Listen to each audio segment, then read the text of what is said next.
Chapter 3. Sulk. It was the shock, I suppose, of hearing Dad's voice behind me and the heart leap as I felt the vase slipping through my fingers. That and the piercing anger gnawing away inside me when I saw the dull pieces of glass lying at my feet. That was what made me turn around and scream at him.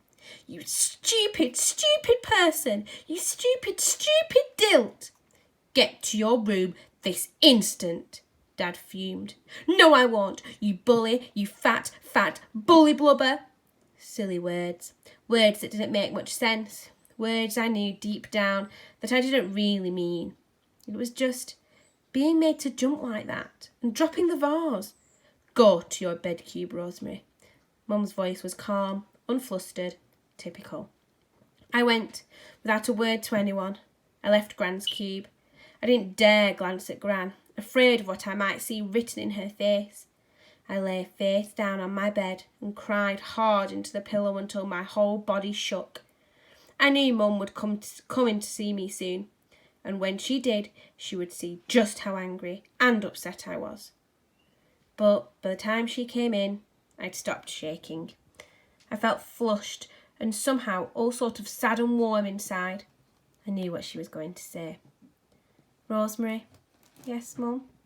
"Rosemary, what have we always told you about relics?" "Don't touch them," I sniffed quietly in a sad sort of voice. And if you see any, contact the colony police," I added and sniffed again. "Exactly. You know perfectly well why."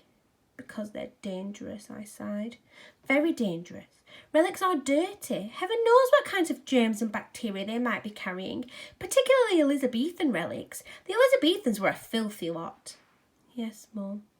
That's why the law's so strict. It's to protect us." I wanted to say they don't seem to have done Gran any harm, but I dared not. Mum paused, waiting for me to say something. Silence. We could all have been in serious trouble if anyone else had found out about it, Rosemary. You know that. Shrug.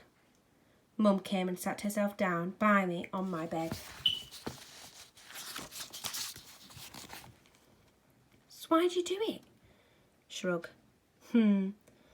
Mum, in her most understanding voice. Shrug. "I mean, I can understand Granny going on about the past. She's getting very old now and hasn't much to look forward to. But for a girl your age, Rosemary, and apart from the police, well, I don't think it's very healthy. And I don't just mean the germs, I mean for your mind." "My mind?" "Yes, moping around, dreaming about the past all the time. It's morbid." Perhaps, I thought, perhaps it isn't germs they were trying to protect us from.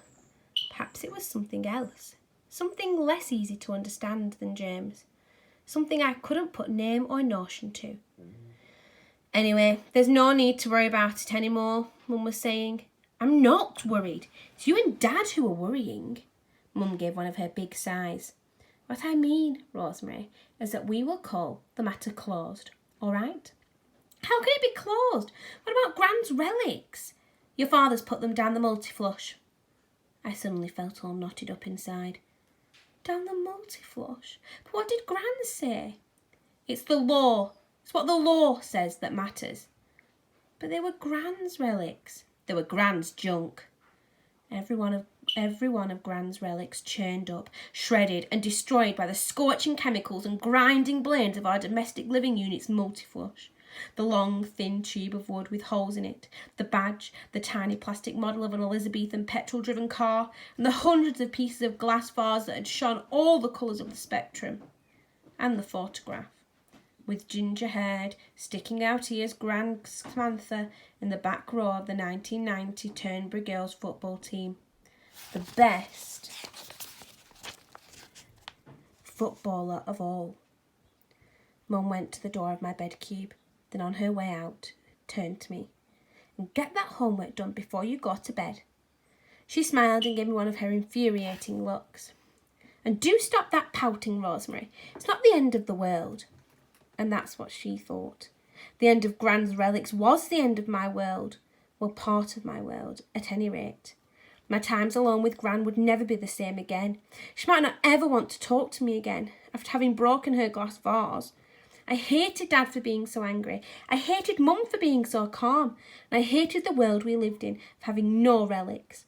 And I hated myself for destroying the most magical thing I'd ever seen or would likely to see ever again.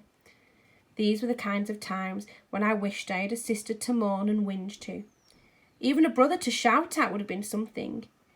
But I didn't have a sister or a brother. My last friend on Taurus had been Clarissa Morgan Hicks, but she had moved with her parents out to Colony Aquarius. That's the trouble with space colonies. People move around so much. As soon as you get to know someone, their mum and dad move to a new job, out on Pisces or Aquarius. So I carried on pouting. Those funny, beautiful, gaudy, heavy old things in the relic box were all gone. And they'd belonged to Gran, and it was all my fault that she had lost them because I had willed her to show them to me. There was no way I could replace them. No way at all. How could I ever face Gran again? I lay down on my bed. The curved white ceiling became grey and fuzzy. I closed my eyes and fell asleep.